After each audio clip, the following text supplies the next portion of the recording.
constitución en democracia, por ejemplo, eso es lo más raro. Esto yo no creo que sea el caso de Venezuela, el caso de Ecuador, el caso de Bolivia, Nicaragua, no son casos que para mí son muy cuestionados, ¿no? O sea, una primera constitución en democracia, ¿no? ¿Por qué razón? Porque, en mi opinión, si estamos en una democracia, ¿no? Para un Estado constitucional de derecho, o mejor dicho, un Estado constitucional de derecho no se justifica ninguna fuerza capaz de decidir un cambio de constitución. Porque si existiera una fuerza capaz de decidir un cambio de constitución en democracia, en otras palabras, cuando está sano, cuando la economía política está sana, entonces la constitución ni es suprema ni es vinculante. Si tú eres capaz de argumentar que podemos cambiar la constitución, porque queremos cambiar la constitución en democracia, ¿no? Con 5 periodos democráticos electos, estamos empezando el quinto, ¿no? Con sus defectos, es cierto, pero mejorables porque la democracia tiene un factor, y la democracia se retroalimenta, ¿no? La democracia se cura en democracia, se retroalimenta. Con las reformas constitucionales puntuales que se deben hacer. Pero pensar en cambiar la constitución en democracia significaría que existe una fuerza más poderosa que la propia Carta Magna, ¿no? Y eso no es, y eso en la historia del hecho constitucional es perjudicial. Y es perjudicial porque quizá voy a apelar un poco al lado del derecho. Nuestra constitución tiene el mayor desarrollo jurisprudencial en la historia de la República. Ninguna otra constitución, es irónico, pero ninguna otra constitución tiene la cantidad de jurisprudencia que interpreta la constitución peruana, e incluso diríamos que es jurisprudencia que se ha despegado de lo que sus postuladores quisieron en su momento, ¿no? Yo puedo citar un ejemplo. La constitución peruana reconoce que existe adecuada protección contra el despido arbitrario, ¿de acuerdo? Es decir, un trabajador despedido, digamos, puede tener derecho a una indemnización, ¿no? Tiene derecho a indemnización, ha sido despedido de manera arbitraria. Esto era así hasta que el Tribunal Constitucional, al principio del siglo XXI, determinó que no solo tiene derecho a la indemnización, sino también a la reposición. Eso no lo dijo el constituyente. Eso ocurre ahora. Los padres fundadores de la Constitución no pensaban hablar del control de convencionalidad de la Corte Interamericana. Eso quedaba muy lejos. Que una sentencia de la Corte o lo que digan los jueces de Costa Rica pueda tener, sea tan, no solo vinculante para el caso concreto, sino vinculante para toda la región iberoamericana. Es decir, que un caso que resuelva la Corte contra Honduras, de alguna manera sus argumentos también se aplicarían en el Perú. Tiene efectos aquí. Pero tampoco. Y eso lo han admitido. Es decir, es junto con la Constitución del 79 han sido las constituciones más garantistas, con la diferencia que la actual ha desarrollado la jurisprudencia que la Constitución del 79 tampoco. Si cambias la Constitución peruana, relativizas todo, aquí produces una quiebra jurídica que de alguna forma va a traer no solo más incertidumbre, más inseguridad jurídica, y dar lugar a que se levante un régimen muy distinto, no por eso mejor, del que estamos ahora viviendo. Especialmente porque no hay garantías tampoco, si lo ven desde el punto de vista pragmático, de que tenga realmente vocación democrática el gobierno que está actualmente. Tampoco es que tenga ni en las formas ni en el fondo tenga mucha vocación democrática. Y ello, por ejemplo, y esto, por ejemplo, lo primero que van a notar son ustedes, que son la prensa. Y luego, por ejemplo, veo, además, que otra idea es decir que el artículo 32 de la Constitución, inciso primero, nos dice que cabe referéndum para la reforma parcial y total de la Constitución.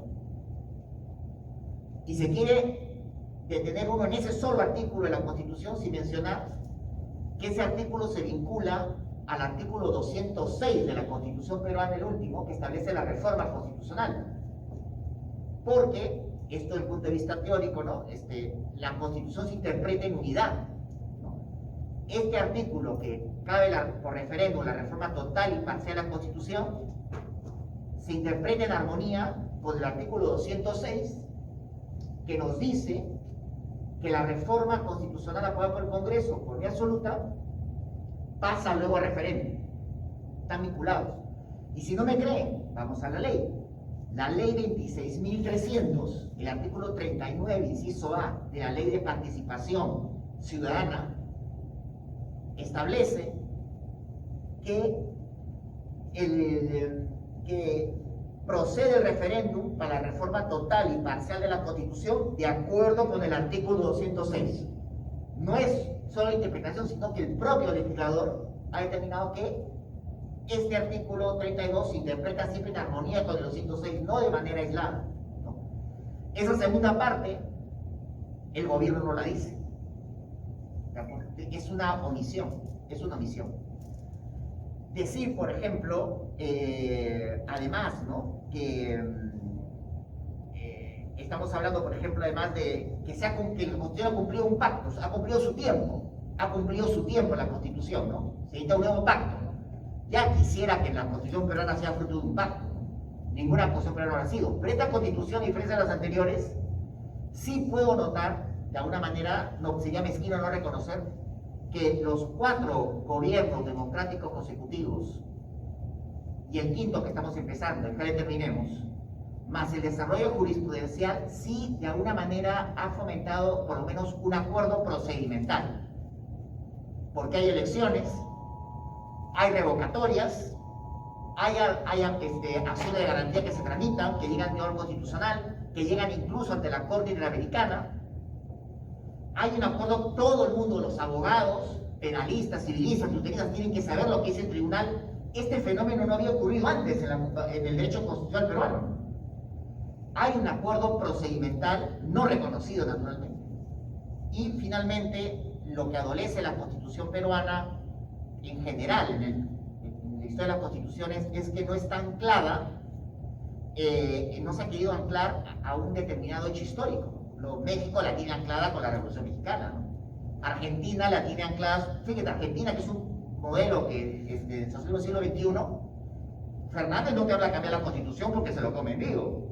Habrá modificaciones, pero no que ese tema no está tratado, porque esa Constitución está anclada en la Argentina del siglo XIX, que era potencia, que parecía Canadá, y que era la Constitución de Alberdi, ¿no?, que fue el gran liberal que la propuso. Hoy modificada varias veces, es cierto, pero no hablan de cambio de constitución ahí. La Constitución peruana no está anclada, no se ancló, por ejemplo, no pudo anclarse al proceso de emancipación, ¿no?, debió ser la Constitución de 1828. Tampoco, por ejemplo, la Constitución de 1860, que atravesó la guerra con Chile, tampoco.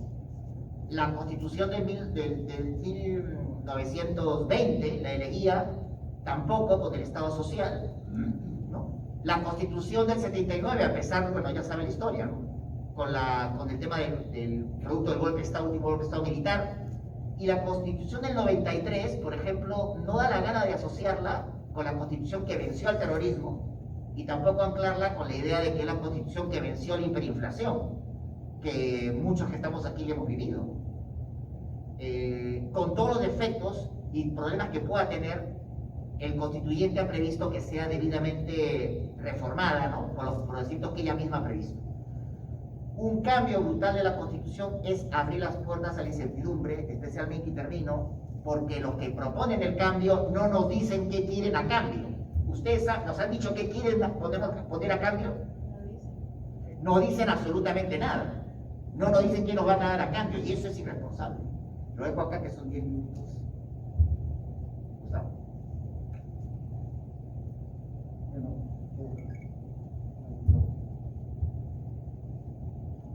Muy buenas tardes y mucho agradecimiento a la invitación para poder conversar con ustedes algunas ideas relativas al proceso constitucional que estamos viviendo en el Perú, ¿no?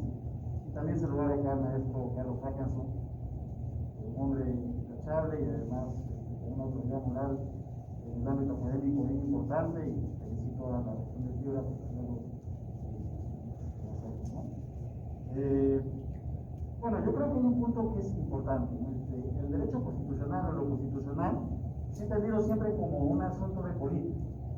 Y por lo tanto es fácil de opinar por todo, ¿no? Porque como es un tema político, entonces yo opino, yo creo en lo que leo, en lo simplemente mi discernimiento y nada más, ¿no? Pero a partir del siglo XX hay un cambio sustancial, ¿no? O sea, el derecho constitucional deja de ser puramente político para empezar a ser derecho. Y al ser derecho, empieza a sujetarse a determinados principios. Principios a los cuales yo tengo que tomar en cuenta cuando quiero realizar un análisis constitucional. El asunto parte es que muchos impulsores de estos cambios coyunturales que se suceden en la actualidad simplemente parecen políticos porque leen la Constitución y sobre su real saber entender opinan y con eso confunden a gran parte de la población sobre de lo que estamos hablando. Y se trastocan los principios, porque en un texto no se debe entender los principios. Los principios no están escritos muchas veces, los principios son implícitos. Por lo tanto, hay que conocer la teoría para poder entender los principios y cómo se construyen las instituciones. Es como cuando un médico va a operar el corazón, ¿no? Tiene que saber todo, ¿no? Antes de proceder, porque lo que uno mira no es suficiente. Entonces yo creo que ese es un punto por el cual los que propulsan, por ejemplo, el cambio de constitución no dicen qué quieren cambiar. O si es que dicen, entienden erráticamente lo que es una constitución. Desde el propio presidente que dice que el derecho a la salud no es un derecho, ¿no? Desconociendo que el derecho a la salud no solamente está reconocido en la propia Constitución, sino también en la Convención Americana de Derechos Humanos y en la jurisprudencia del Tribunal Constitucional. Y hay muchos casos donde el Tribunal Constitucional inclusive se pronunció a favor, por ejemplo, de la salud mental, que no está expresamente establecida en la Constitución, pero en cualquier modelo actual se entiende que los derechos son implícitos y por tanto no tienen que estar expresamente materializados en la Constitución. Y así podemos ver todas las constituciones del mundo. La mayoría de constituciones de países democráticos son interpretables y materializables en la materia en lo que se refiere a los derechos. Entonces, ese es un primer tema que hay que tomar en cuenta, me parece, porque si no, no entendemos la dinámica de la Constitución.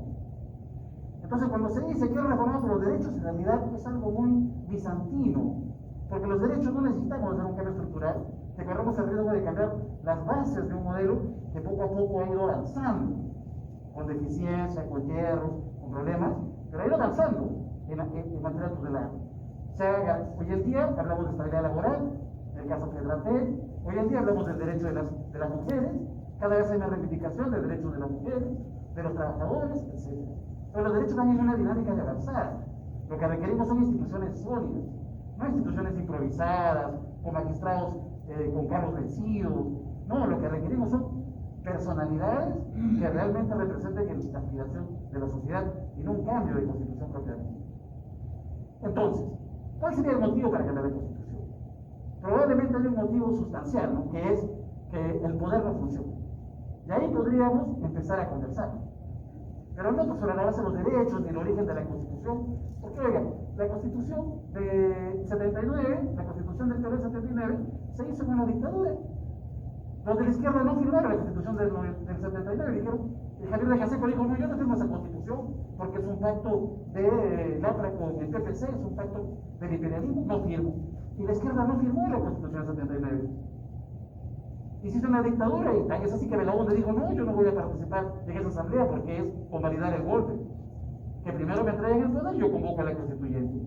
Y el primer debate en la asamblea constituyente fue precisamente eso, protegerse de la dictadura, en ese momento bajo la presidencia del general Morales Bermúdez, ¿no? Y el primer debate, todo un mes agotaron el debate, discutiendo si es que tenían o no tenían que reconocer al gobierno Morales Bermúdez, que estaban haciendo una constituyente durante la etapa del gobierno militar.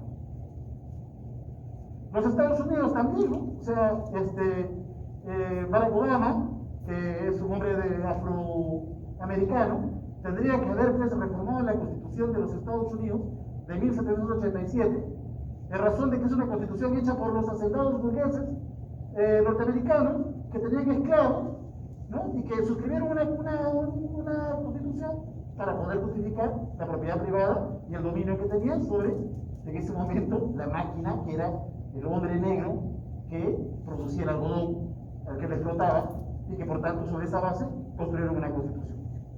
Pero alguien recuerda que Barack Obama diga que hay que reformar la constitución, hay que cambiar la constitución. O sea, mostró resentimiento diciendo que esa constitución que justificaba la esclavitud cambió la Constitución. La Constitución de los Estados Unidos sigue vigente. Voy a aprovechar que este maestro Hackerson para sacarme la...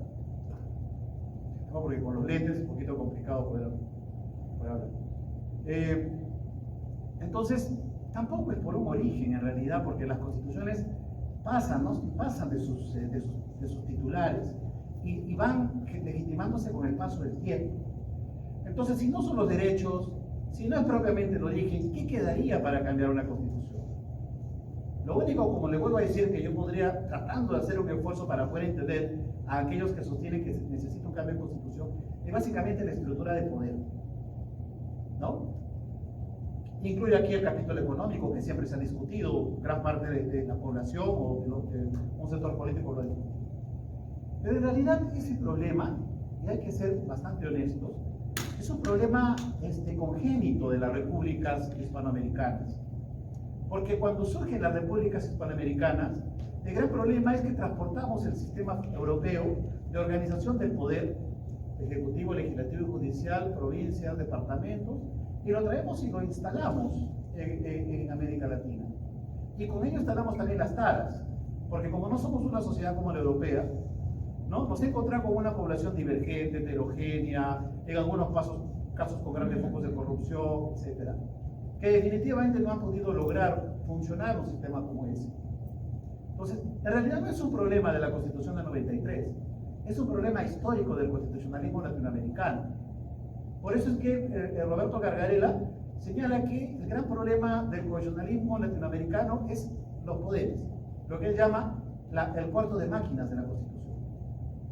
Son los poderes los que tienen dificultades porque no están articulados para que un poder judicial dicte una sentencia en 1 año, 2 años, ¿no? Sino, ¿en cuánto tiempo dicta una sentencia en poder judicial ustedes que son periodistas? ¿En 10 años? ¿En 12 años? Una sentencia, ya hasta uno se olvidó del caso, pero el caso ahí sigue, ¿no? En 10 años, los jueces mismos, hay focos de corrupción, el Parlamento legisla sobre leyes declarativas, el Poder Ejecutivo tiene problemas hasta para posicionar ministros o funcionarios, no tienen credenciales adecuadas, etc. Los partidos políticos tienen dificultades para armar sus listas, los movimientos regionales igual. Entonces, es la estructura de poder que realmente merece una debida atención. Pero eso pasa por una reforma a la Constitución o por una asamblea constituyente para pretender cambiar todo el sistema como si todo funcionara mal. Yo creo que no, yo creo que pasa sobre todo por generar consensos para poder trabajar organizadamente desde la sociedad civil y desde los sectores políticos para empezar a discutir cómo mejorar el sistema de poder. Y aquí incluye el capítulo económico, ¿no? Porque alguien dice, ¿no? Pero el Estado es subsidiario. ¿Y quién dice que eso qué significa? ¿Acaso eso impide que el Estado pueda hacer una empresa, por ejemplo, estatal? No impide. Lo que se requiere es que haya una empresa estatal, que haya conveniencia nacional y que haya un interés público y que haya aprobación de una ley. Si el presidente de la República convence a que el Congreso que haya interés público, hay una necesidad porque el capital privado no puede invertir, etcétera, entonces pues podría plantear un proyecto para organizar una empresa estatal. Eso habilita la Constitución actual, pero le establece candado, pues porque claro, lo que debe imperar es la inversión privada, porque la inversión privada genera renta para el Estado y no genera perjuicio, porque si el empresario privado pierde, no pierde el Estado, no pierde la comunidad, pierde el privado. Por lo tanto, lo que hace es decirle, oye, privado, tú estás en primer orden, invierte, pero el Estado tiene la capacidad de poder hacerlo en caso no haya, y así se estableció en la Constitución del 93. Lo que no ha habido es desarrollo del capítulo económico. Lo que no ha habido son leyes que regulen las partes económicas y que permitan garantizar sobre todo al usuario mejores condiciones. Entonces, no ha habido ¿qué? Leyes. ¿Por qué no ha habido leyes? Porque nos hemos pasado 20 años discutiendo que la Constitución la hizo Fujimori, la Constitución es mala, la Constitución es el diablo, y los congresistas no se han abocado a discutir los temas estructurales para poder desarrollar la Constitución. Con solo esto les pongo un ejemplo muy sencillo. Cuando se elabora una Constitución, lo primero que tiene que hacer el legislador es desarrollar la Constitución. Y ahora que el Congreso desarrolla la cuestión de confianza, nos escandalizamos, decimos, ¿cómo el Congreso se va a meter a legislar la cuestión de confianza? Cuando es un hecho natural que el Congreso tenga que desarrollar las instituciones. Cuando se da una Constitución, el Congreso tiene que legislar las instituciones de la Constitución. Cuando se da esta constitución, el constituyente crea el Ministerio Público como un órgano especializado en materia penal y excepcionalmente en materia de tutela, ¿no? Pero, por ejemplo, el rol de defensor del pueblo, que lo tenía con la Constitución del 79 el Ministerio Público, en el 93 ya no lo tiene, porque la del 93 crea un defensor del pueblo. Y la del 93 fortalece la función penal, esencialmente penal. Prácticamente la Constitución del 93 es un órgano penal. Pero ¿qué ocurre?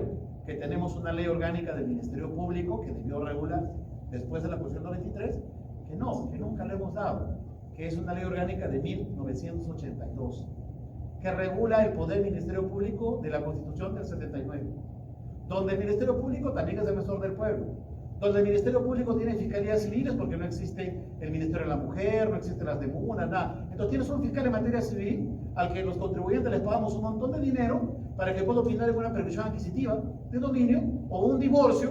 ¿Qué tiene que hacer un fiscal en un divorcio? ¿No? Entonces opina en un divorcio, le pagamos por eso, nos hace perder un año en el juicio mientras llega el expediente, regresa con su dictamen, porque es un diseño vetusto de la Constitución del 79, porque no se ha legislado sobre la Constitución del 93. Entonces se genera esa zozobra, ¿no? O sea, ese sinsabor de que todo funciona mal en el país. Porque definitivamente hemos perdido muchísimo tiempo en no desarrollar las instituciones de la Constitución del 93. Y cuando las queremos hacer, empiezan a saltar muchos sectores porque se sienten tocados, ¿no? Me tocó una experiencia, por ejemplo, en el Congreso. Tuve la oportunidad de trabajar en el Congreso en el año 2003, 2004, y lo que se hizo fue impulsar una ley de la carrera judicial, que entre sus medidas más importantes plantea una evaluación permanente del juez. O sea, que el juez no sea evaluado cada 7 años, sino evaluado permanentemente. ¿Quiénes fueron los que se pusieron en primera línea? ¿Quiénes creen ustedes? Los jueces. Llegaron a tal presión que al final se tuvo que ceder y se terminó modulando el tema para que no se les evalúe de manera permanente, sino cada 7 años, pero una evaluación intermedia de 3 años y medio que permita diagnosticar qué errores tienen, qué falencias tienen, y luego a los 7 se procede a la ratificación o no del juez correspondiente. Entonces, hay muchos factores que juegan alrededor. Y creo que eso es lo más importante de tener que entender, que la estructura de poder tiene agentes que prefieren vivir en esta misma deficiencia en toda América Latina, que funcione mal este aparato de poder, porque de alguna forma los beneficia. Y entonces, ese es el gran tema que tenemos que centrarnos en conversar y en debatir. Definitivamente, esto implica básicamente que hagamos una reforma constitucional, pero de ahí a buscar una asamblea constituyente para rediseñar todo, en realidad creo que es más que todo un discurso ideológico encubierto que pretende cambiar un sistema radicalmente y pasar de un modelo de un liberalismo social que se afirma con la Ley Fundamental de Bonn en 1919 y se reconoce con la Carta 79 y la del 93, ¿no? Para cambiar a su modelo socialista, ¿no? Que es el modelo opuesto. Y por eso es que es muy importante que ustedes como periodistas pregunten a los actores qué es lo que realmente quieren, conceptualmente hablando, para hacer un cambio de constitución. Y además, por cierto, históricamente hay un elemento fundamental. Una constitución es una ley, pero es una ley suprema y se diferencia del resto de las leyes que son ordinarias. Las leyes ordinarias están sujetas a un procedimiento, que es un procedimiento ordinario, un procedimiento normal. Yo apruebo una ley con una mayoría simple porque hay mucha abigeato en las serranías de Piura. ¿Listo? Mayoría simple, ¿no? Flexible, por un tiempo. O un referéndum con 2% de diferencia de votos. Perfecto, cambia una ley. Pero una constitución no, porque una constitución es una norma que no solamente refleja el temperamento de un momento de la comunidad, sino resume el desarrollo histórico de un pueblo. Por lo tanto, para cambiar una constitución se requiere un alto consenso. ¿Cuánto es alto consenso, profesor de Consti? ¿52%? No, se requiere por lo menos 80%. O en su defecto, que se haga un procedimiento mixto, que el Congreso apruebe y luego pase a referéndum, como establecido en la Constitución del Perú en el 206, ¿no? Pero doble procedimiento. Pero si yo voy a llegar en realidad a un proceso a través del cual voy a generar un cambio radical de todo, o sea, una nueva constitución es regresar del derecho a la política. Es desconocer el derecho y volver a la política. Esa es una asamblea constituyente. O sea, regresar al inicio, a la génesis, volver a darle el poder a Diosito para que cree el mundo. Algo así se puede interpretar. Es un cambio radical estructural. Por lo tanto, requiere altos consensos. En realidad, ¿hay ese alto consenso en el Perú? ¿Hay un alto consenso para ir a una asamblea constituyente? Entonces, ¿por qué seguimos en este debate bizantino, no? Carlo Bestein decía, con esto concluyo, no sé, es algo que tengo para las preguntas, ¿no? Carlo Bestein, el maestro constitucionalista alemán, radicado en Estados Unidos, decía, una constitución es como una operación al corazón. ¿Cuándo hago una operación al corazón? Es el primer diagnóstico del médico, ya operación al corazón. Eso se hace cuando, cualquier, inclusive una reforma, dice Lobestein, se hace cuando realmente sea necesario.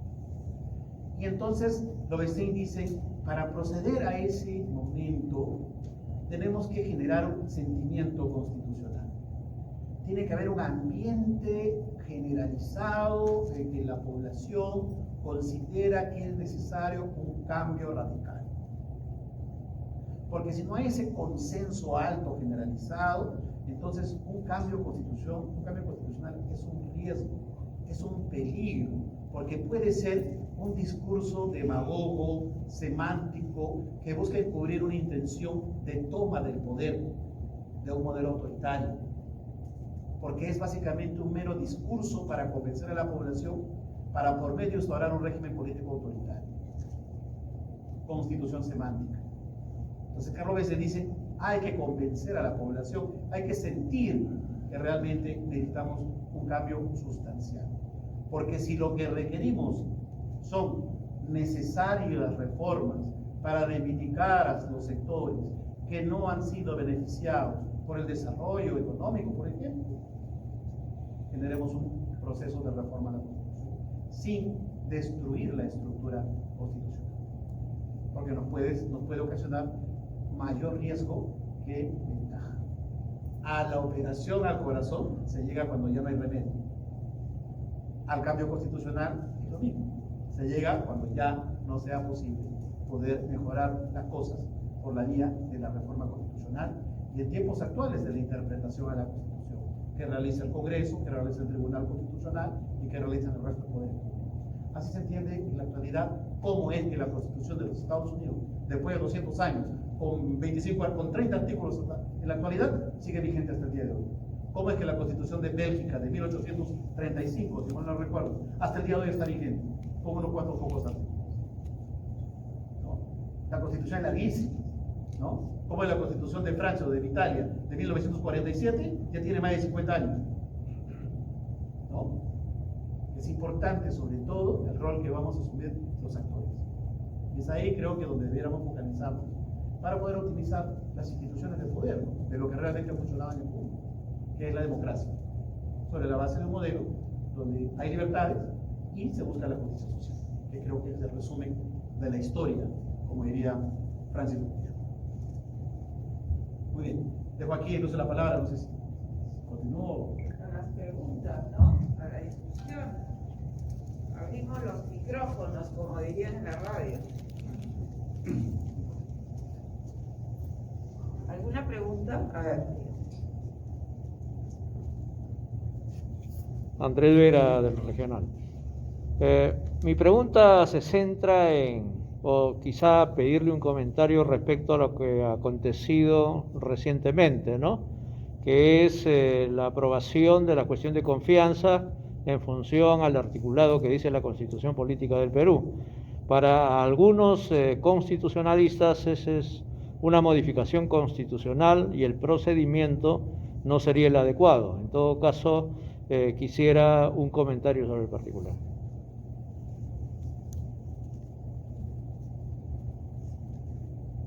Gracias.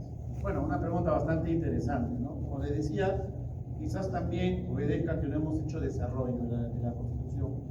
Y en realidad la cuestión de confianza necesita desarrollo, sobre todo tomando en cuenta lo que ocurrió con la época del señor Vizcarra, ¿no?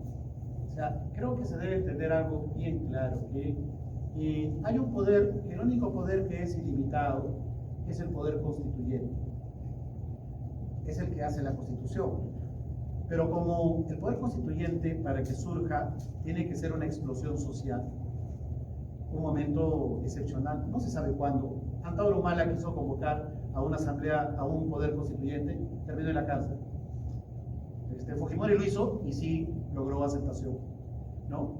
Pero el riesgo hoy en día es que esa asamblea constituyente que desconoce el derecho, hoy en día, como les comenté, está juridificado el sistema, hace que ese poder pueda tener legitimidad en el momento en que desconoce el derecho e instala un poder superior que la asamblea constituyente.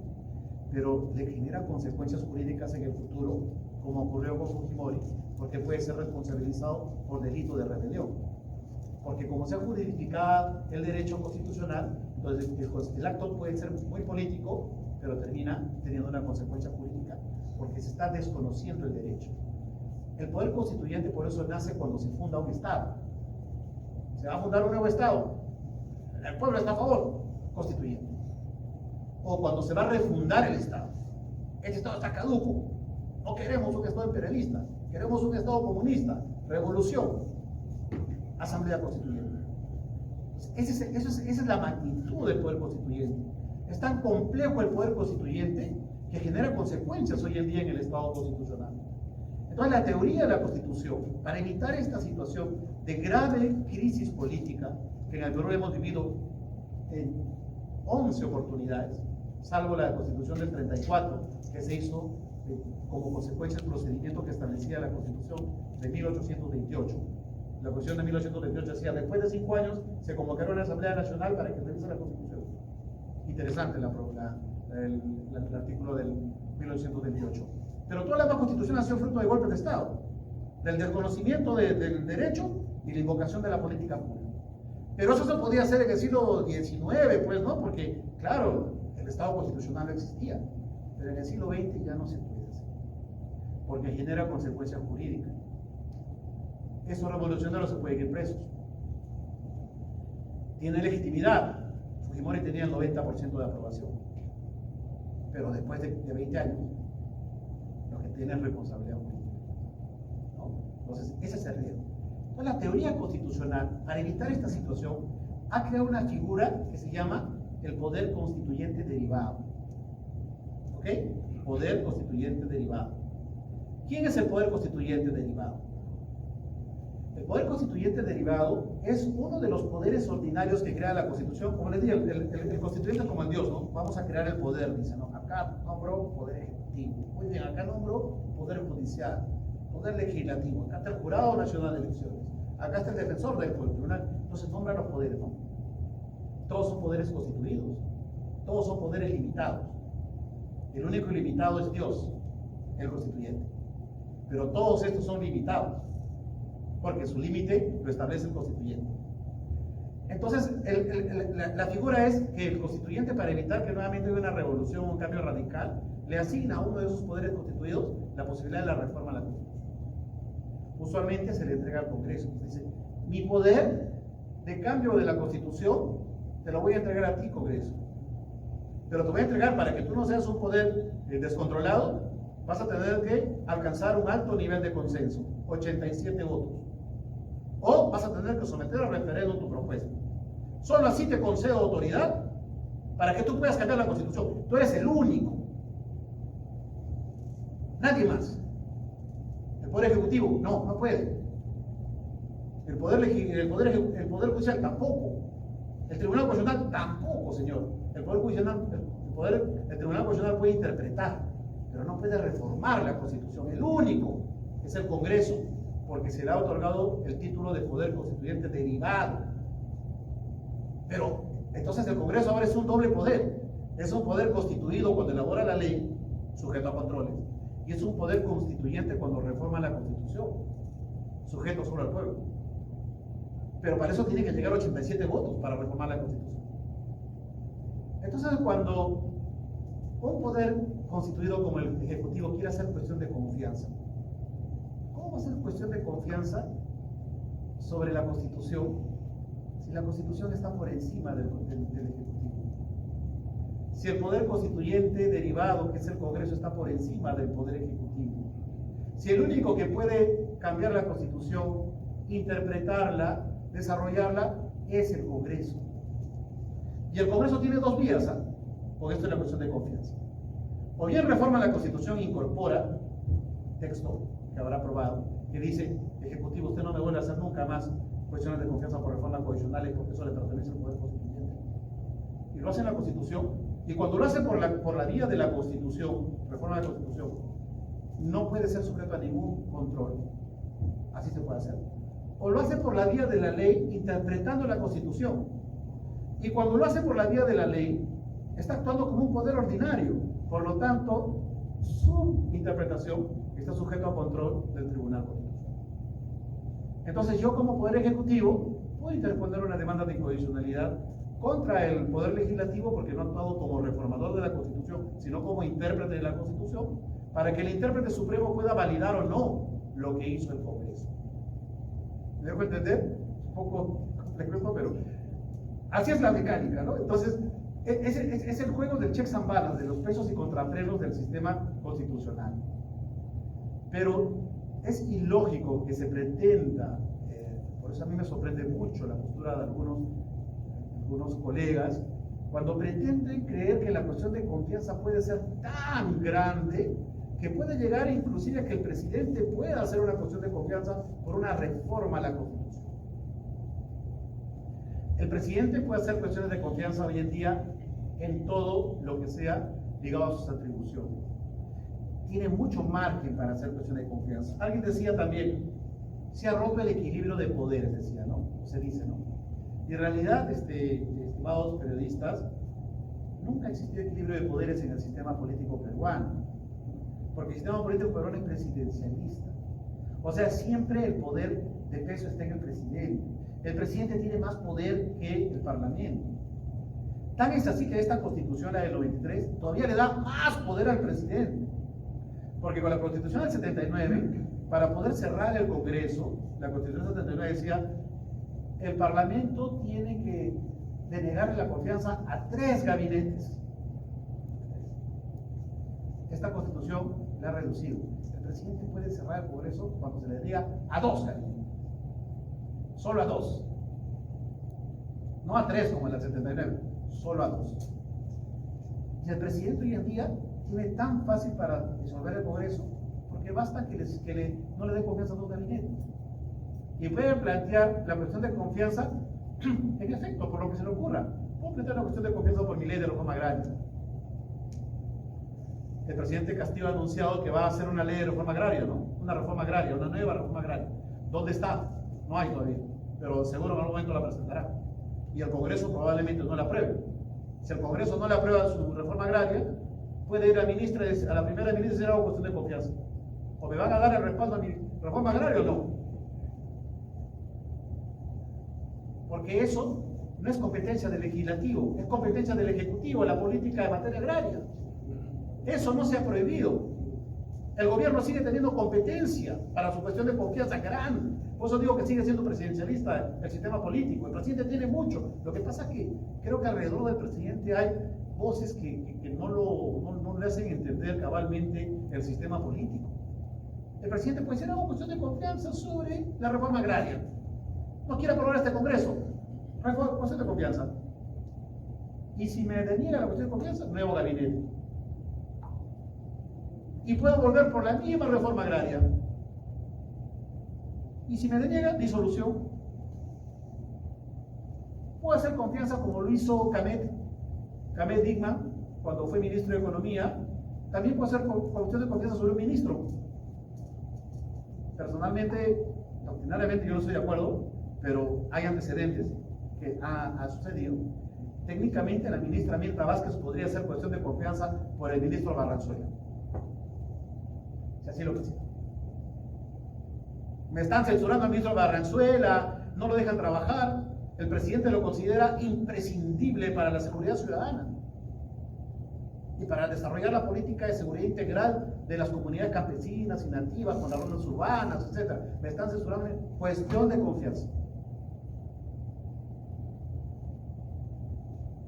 ¿Eso es una reforma de la Constitución? ¿Eso es una competencia exclusiva del Congreso?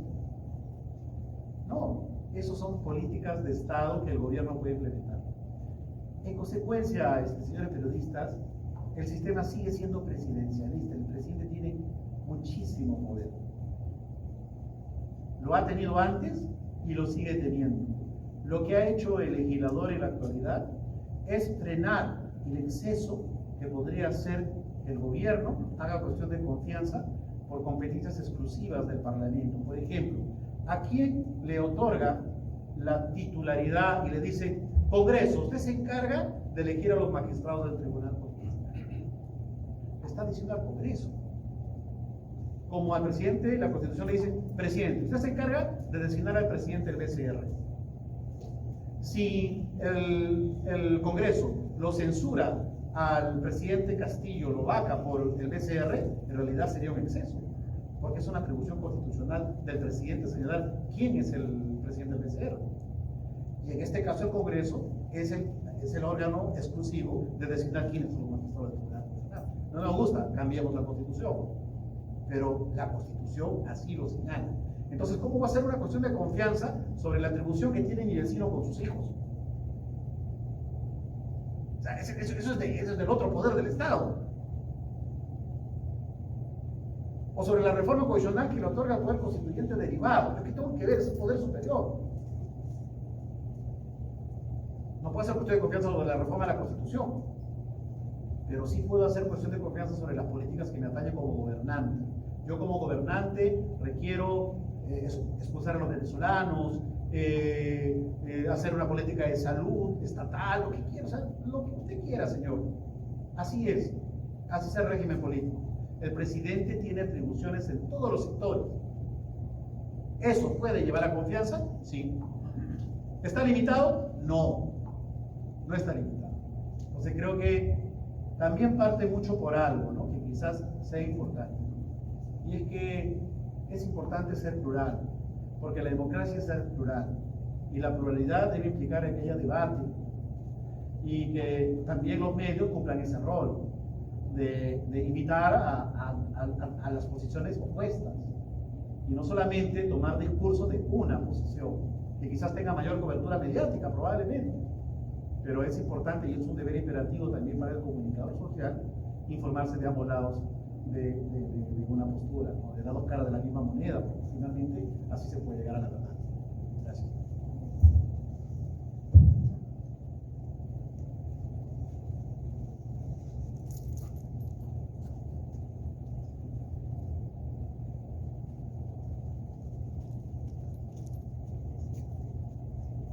Buenas noches, doctor. Soy Claudia Romero, periodista independiente. Mi pregunta va en el sentido, ya que usted nos está diciendo de que lamentablemente, bueno, lo considero así, lamentablemente en el Perú el presidente tiene demasiados poderes concentrados en su figura. Referente justamente a lo que pasó con el expresidente Vizcarra, que se tomó la atribución de poder disolver el Congreso bajo un argumento de una disolución fáctica, que esa figura legalmente, bueno, he conversado con varios abogados, me dicen sencillamente que no existe. Y bajo esa premisa, ¿cómo él se facultó a poder disolver un Congreso que había sido elegido democráticamente por el pueblo? Entonces, ¿de qué estamos, o sea, cómo se podrían establecer los límites a la figura presidencial para evitar seguir cayendo en estos excesos y que no nos llevan a nada y solamente producen caos en el país? Porque desde que el señor Vizcarra cerró el Congreso, estamos en todos estos problemas hasta la actualidad. Y ahora el tema de la vacancia, la posible vacancia de Castillo, su candidatura surgió, su plancha presidencial conformada por la señora Dina Boluarte, que justo también el doctor Vilches hablaba, era una funcionaria pública. ¿Cómo cómo es que integrante, un organismo integrante del sistema electoral peruano, como el Jurado Nacional de Elecciones, no se dio cuenta, entre comillas, no las censuró, no censuró, sino no la observó en su momento la candidatura, porque también muchos abogados comenzaron a decir que esa es una candidatura muerta de origen, y eso también se podría apelar en algún momento para solicitar la vacancia por esas situaciones y también, bueno, por otras situaciones de índole moral, intelectual, que lamentablemente nos han llevado al país a donde estamos ahora. ¿Qué opinas?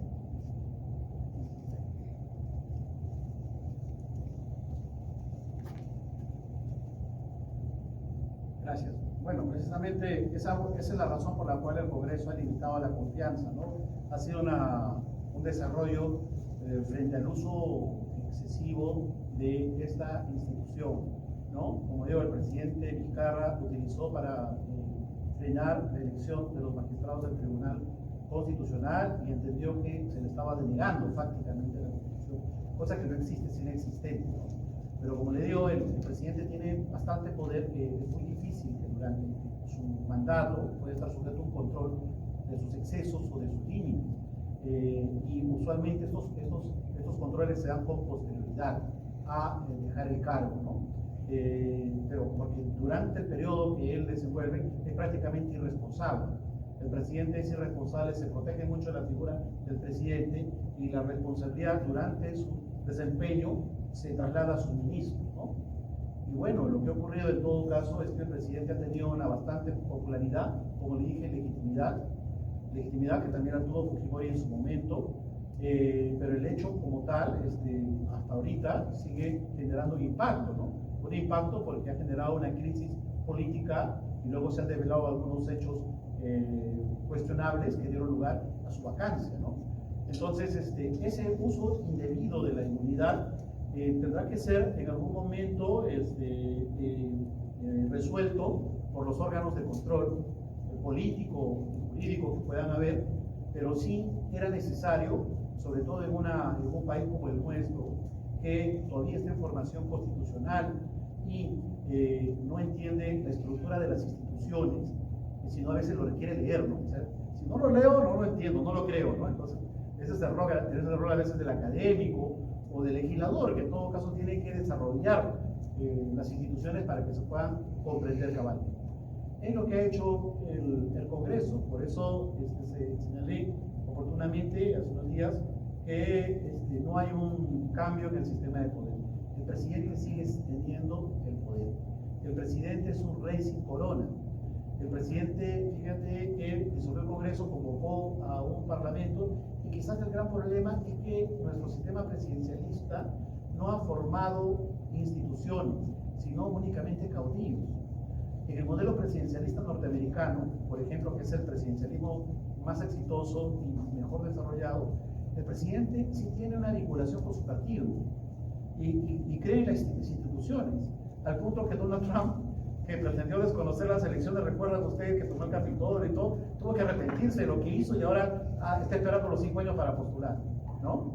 Porque hay una bastante resguardo de la institucionalidad. Lamentablemente no ocurre en el Perú. Nuestro presidencialismo lo que ha fomentado son caudillos, ¿no? Caudillos que se sienten seres todopoderosos, ¿no? Que todo lo que dicen tiene que cumplirse y el Parlamento simplemente es el caja de resonancia de lo que ellos, como sabios de la política, son los que quieren implementar. Entonces, como que no están acostumbrados, nunca les ha gustado el equilibrio o el control. Y el Parlamento nace para controlar al gobernante, ¿no? Así surge el derecho británico, por ejemplo, ¿no? Para controlar los excesos del gobernante. Ese es el rol del Parlamento, controlar al gobernante, ¿no? Entonces, el presidencialismo nuestro, al fomentar caudillos, no es cómodo. Bueno, ¿cómo cambiar esto? En realidad, muy difícil, yo no sé. El profesor Jacasson seguramente sabe, no sé cómo cambiar esto, porque no creo que podamos tener el modelo opuesto que es el parlamentarismo, porque el parlamentarismo que gobierna es el Congreso. O sea, imagínense ustedes. He visto algo ahí. Sí, se lo dejo al doctor. Entonces, un poquito complicado, ¿no? Pero, o sea, creo que somos parlamentaristas y vamos a seguir siendo, ¿no? Pero sí creo que es importante resguardar mecanismos de equilibrio, de control que permitan hacer que ese presidencialismo no termine desbordándose en lo que siempre ha ocurrido, ¿no? En un mesianismo que termina fácilmente en un golpe de Estado, ¿no? Coincido contigo, ¿no? Yo lo que veo es que sobre formas de gobierno pueden haber, presidencialismo, parlamentarismo, distintas formas clásicas, pero en ambas, que las que mejor funcionan son donde nacieron, en el mundo anglosajón, la receta para que funcionen y operen, o sea, incluso lo leí, ¿no? De Giovanni Sartori mencionaba que decía lo siguiente: el presidencialismo americano funciona a su manera porque los estadounidenses están empeñados en hacerlo funcionar, ¿no? Tan simple como eso, ¿no? Yo agregaría, si se me permite, ¿no?, decir que son 3 requisitos, ¿no? Paciencia, tolerancia y empeño. Algo que comenté al comienzo, ¿no? La democracia se retroalimenta, ¿no? Es el sistema menos malo porque permite la crítica a sí misma, ¿no? Y la democracia se retroalimenta. O sea, estos que vienen a decir yo voy a refundar es un peligro, ¿no? Se retroalimenta, uno ve, por ejemplo, en la historia universal y ve situaciones en la propia Inglaterra en que me recuerda al Perú de hoy, en muchas cosas. Me recuerda al Perú de hoy. O sea, por ejemplo, si ustedes han visto, por ejemplo, la película Braveheart de Mel Gibson, los escoceses no se enteraban. O sea, él mismo, como decían desconcertantes gentes, él mismo lo traicionaban, o iban a pelear con ellos y se volteaban. El mismo siglo XIII, siglo XIII, o sea, hay que esperarlo. Siglo XIII, o sea, eso era así, ¿no? Era así. Incluso Inglaterra se dio la necesidad de vivir 11 años en república, ¿no? Cuando le cortó la cabeza al rey. Mira qué bruto, ¿no? Le cortó la cabeza al rey. Entonces al rey Estuardo. Entonces, paciencia, tolerancia y empeño, no estoy sugiriendo nada, ¿no? Pero paciencia, tolerancia y empeño, pero lo que respecta a la forma de gobierno, y vienen las cábalas, ¿no? El semipresidencialismo francés, se habla muchísimo francés, pero descubramos también, no estoy proponiendo nada, sino digo, porque yo la verdad que, en fin, el semiparlamentarismo es muy interesante también, el que ha tenido Israel, porque fíjense el modelo, hay que partir también de la idea.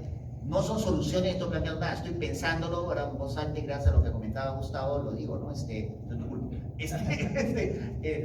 Es lo siguiente. Para pensar en formas de gobierno hay que detenernos en el sistema de partidos. Dense cuenta que en Estados Unidos e Inglaterra ambos son países bipartidistas. Donde mejor funcionan los parlamentos es ahí, con todas las quejas. Son bipartidistas.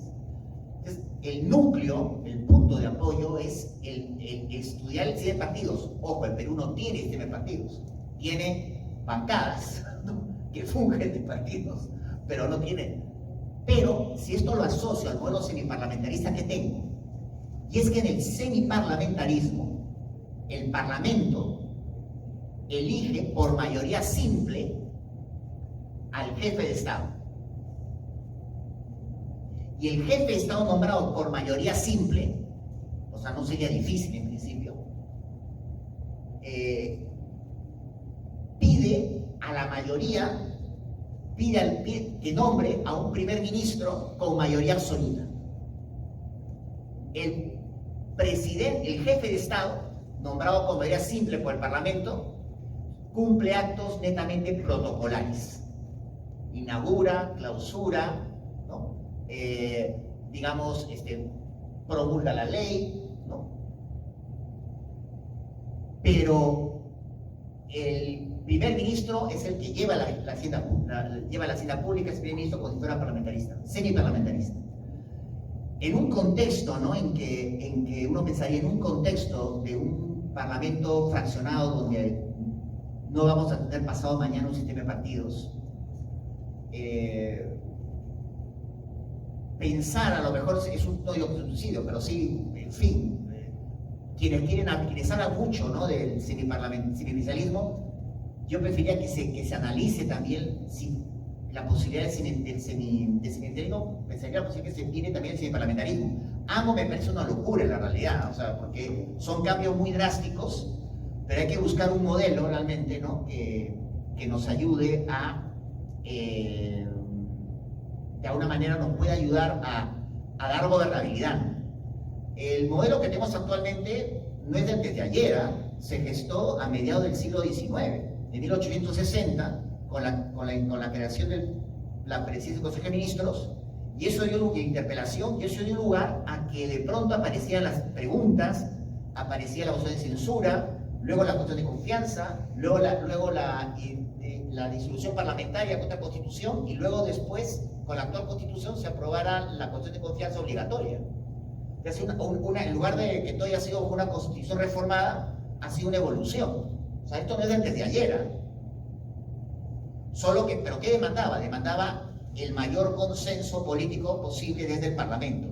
Cosa que cuando parecía que era menos difícil en 2016, entre PPK y Fuerza Popular, no quisieron, que es un país de desconcertantes gentes. Un país de desconcertantes gentes, no. Cuando se logró con Toledo, que salió con el FIM, salió con García, que salió con Fuerza Popular, le resultó Humala, que salió con Toledo, y cuando Kuczynski gana, no lo hace con Fuerza Popular, ni Fuerza Popular con Kuczynski. Y eso es toda la historia que ya conocemos, no me siento más acá.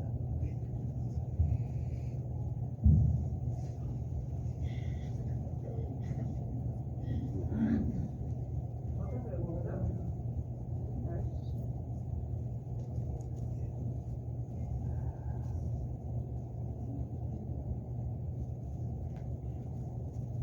No está grabando. Y que lo van a subir a YouTube. Avise para pelearse. Bueno, felicitarlos por esta exposición. Hay que aprovechar para hacerles una pregunta. En mi opinión, el problema es que los constitucionalistas no hablan un solo idioma. Algunos están a favor del cambio de la Constitución y otros están en contra. Ahora, yo me pregunto por qué nos asustamos tanto de redactar una nueva Constitución cuando aquí nuestro vecino de Chile ya han formado su convención constitucional para redactar una nueva Carta Magna. ¿Por qué el Perú no puede hacer lo mismo?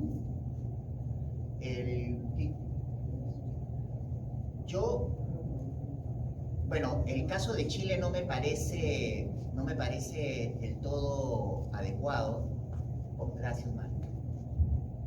El caso de Chile no me parece del todo adecuado. ¿Por qué razón? Porque si ustedes se dan cuenta, lo que no llega aquí, y yo lo sé porque tengo profesores chilenos con los que cada 15 días converso, y por tema de la convención tenemos oportunidad pues, de interactuar y comentar cosas, es que si se hiciera una encuesta no se hace, la gente está bastante arrepentida. Los mismos chilenos están bastante arrepentidos de lo que está ocurriendo.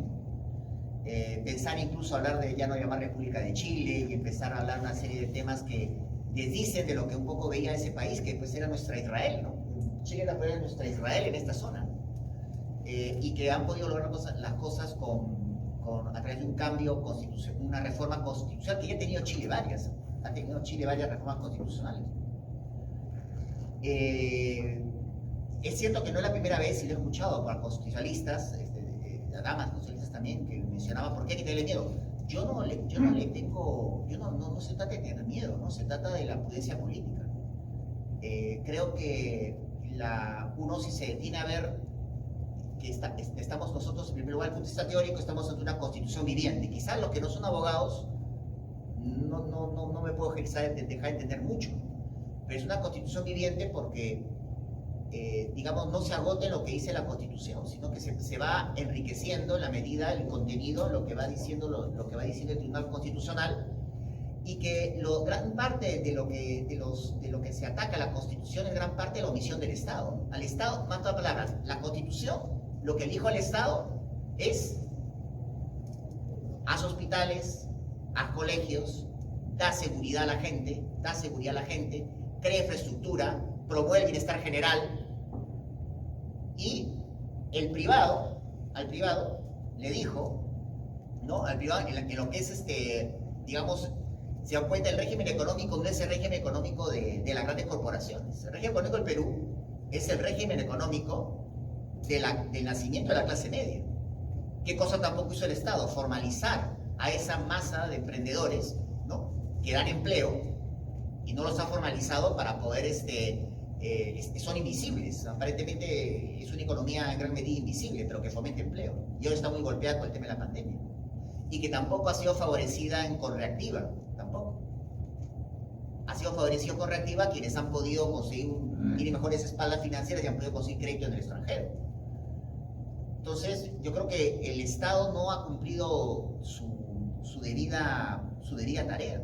Eso es lo que yo, por ejemplo, y está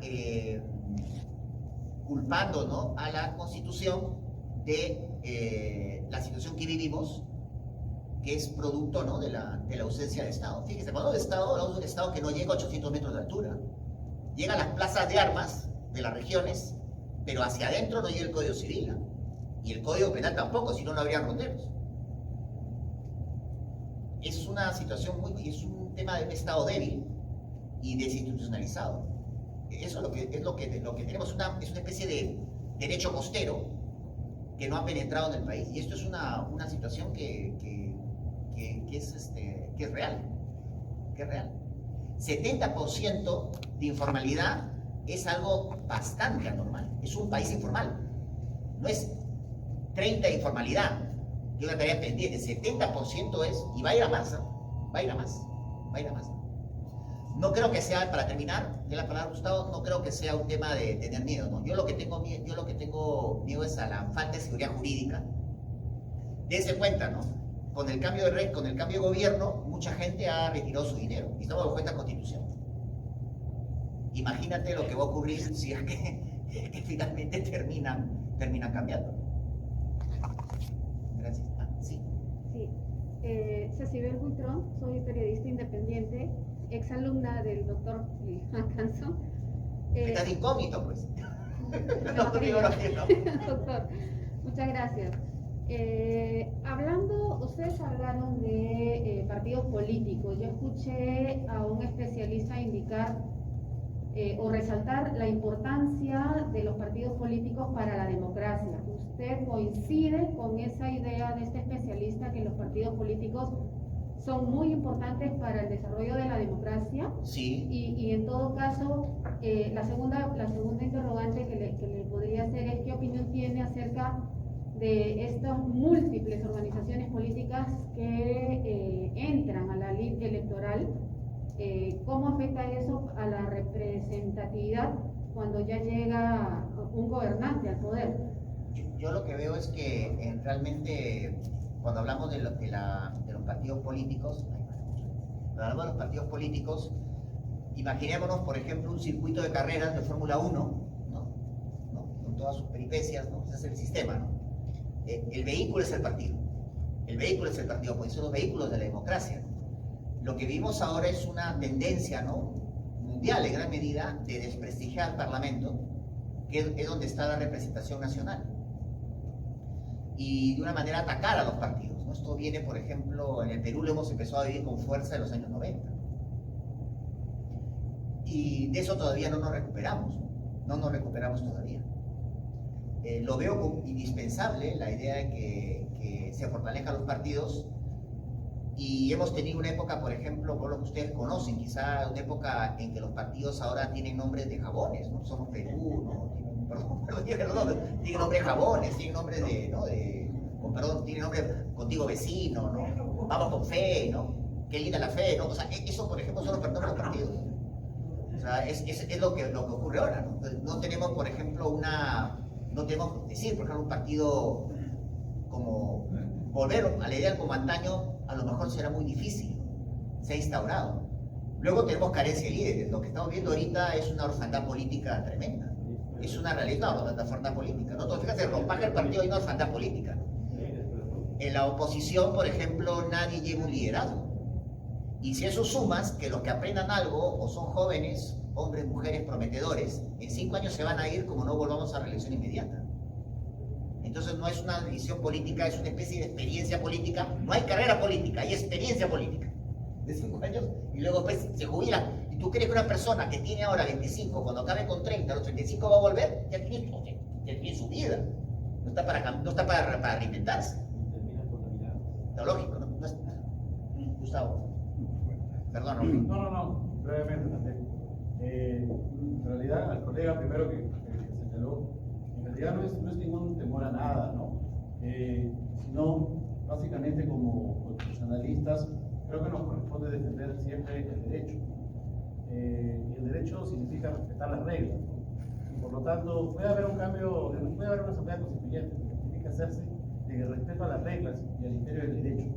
O sea, creo que se podría modificar la Constitución como la Constitución del Ecuador para incorporar un procedimiento de asamblea constituyente. Pero cambiemos la Constitución e incorporemos esa institución, ¿no? Porque a lo que me refería era, para cambiar tiene que haber un alto consenso. O sea, no puede ser una imposición de una mayoría relativa, un cambio estructural. No puede ir a una asamblea constituyente para cambiar toda la Constitución porque tengo 52% de aprobación. O sea, eso es más de lo mismo, no habría consenso, y la Constitución tiene que más bien englobar un modelo en el cual la mayoría pues, podamos tener la libertad de coincidir, ¿no? Entonces, creo que eso es lo más importante.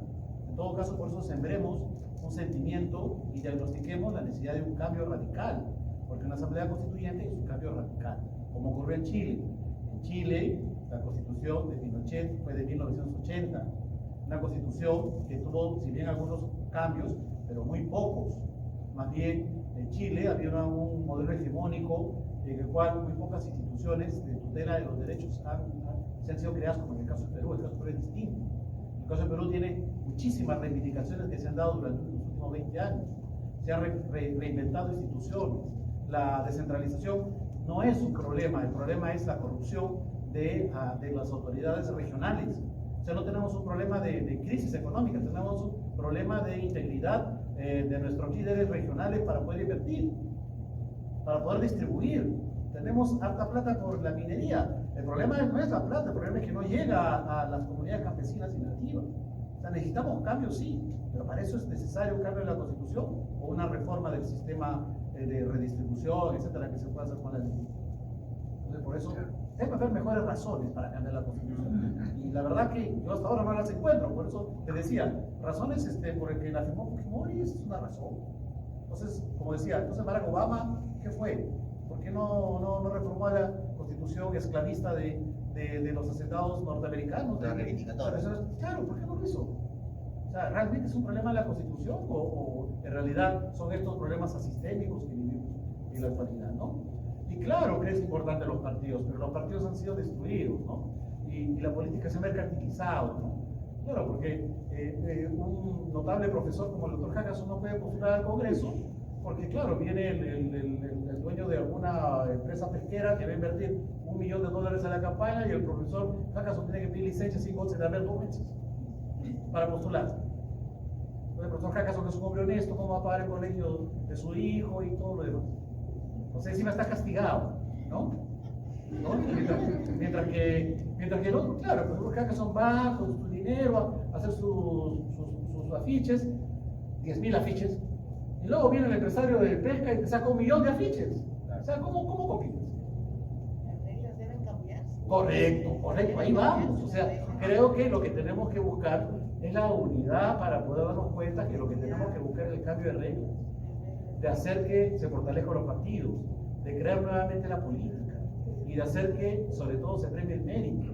Yo respeto mucho a las mujeres, pero nos estamos metiendo tantas reglas de paridad, equidad, y sin darnos cuenta que también es importante el mérito, el concepto meritocrático, ¿no? Quien llegue también no solo tiene que tener un sexo determinado, sino tiene que tener el mérito para poder representar a la política, ¿no? Entonces, por ahí debe ir la reforma, pero eso es lo que lamentablemente hemos olvidado y lamentablemente hemos descuidado. Entonces, un académico, por ejemplo, no quiere ir a la política porque vive de su sueldo. O sea, no va a poner en riesgo la pensión de mis hijos 2 meses porque voy a la política, lo más probable es que pierdan.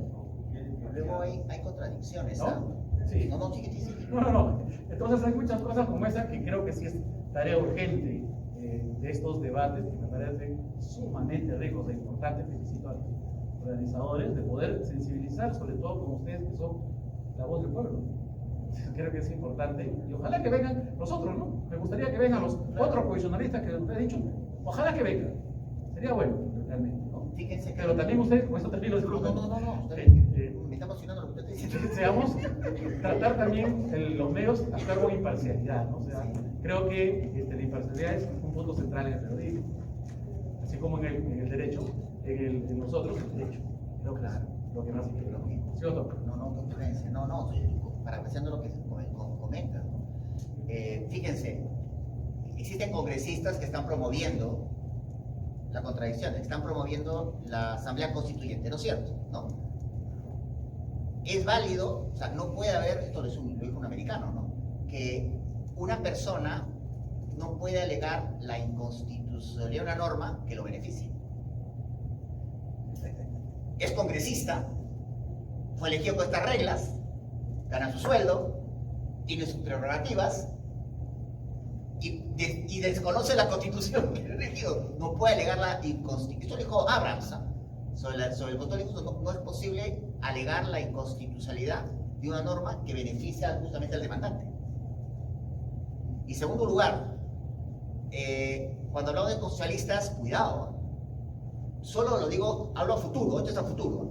Primero, vean en pasado quienes han sido candidatos al tribunal y hablan de cambiar la constitución. ¿Cómo? Entonces, ¿tú no crees esta constitución en que tú que estabas feliz de candidato? O sea, no entiendo. O sea, tú eres candidato, has sido candidato, pero dices que hay que cambiar la constitución. O sea, tú ibas a jurar la constitución para defenderla, ¿no?